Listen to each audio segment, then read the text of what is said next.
Алелуя!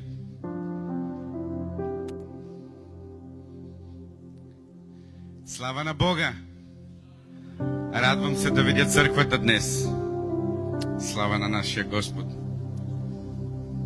Защо се събрахме днес тук?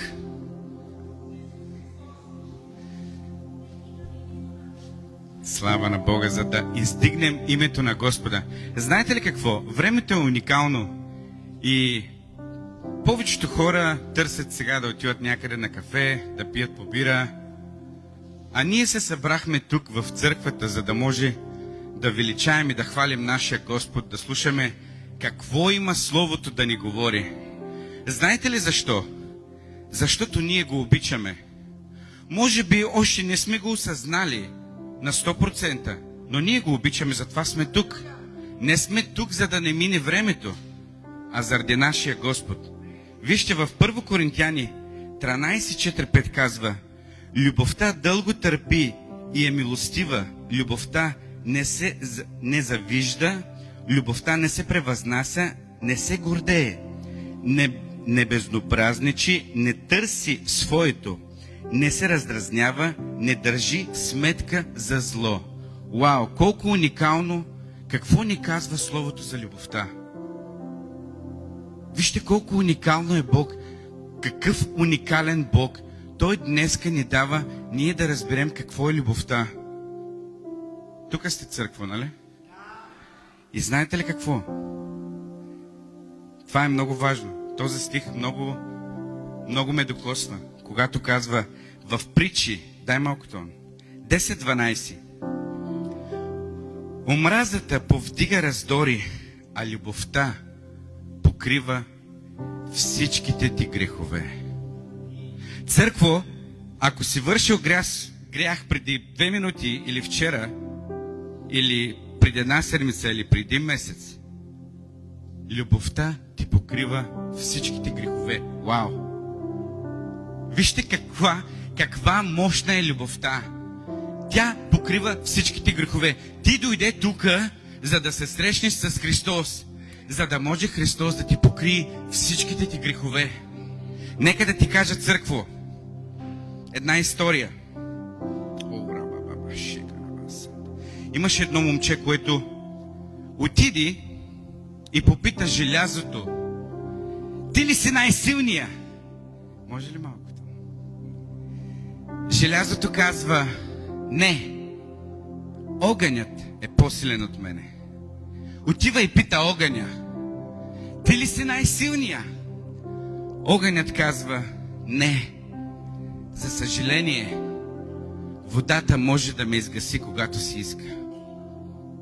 Отива и пита водата: ти ли си най-силната?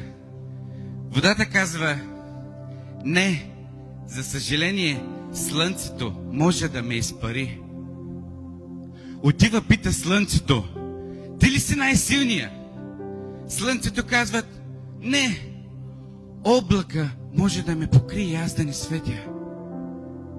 Пита облака: ти ли си най-силния? Облакът каза: не, вятърът, където си иска, там ме кара. Ту наляво, ту надясно. Отива, пита вятъра. Църкво, искам това да го вкараш вътре в сърцето ти и в ума ти. Защото това, което ти говоря днес, говорите Святия Дух.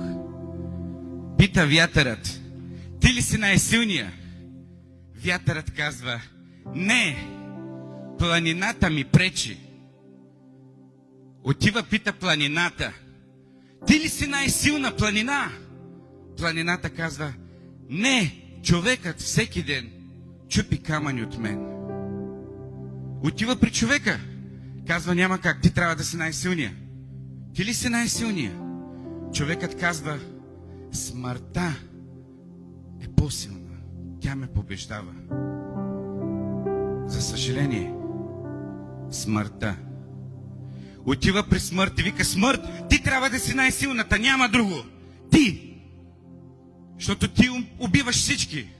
Смъртта горделиво се смее и казва: да, аз съм най-силната. Аз убивам който си искам.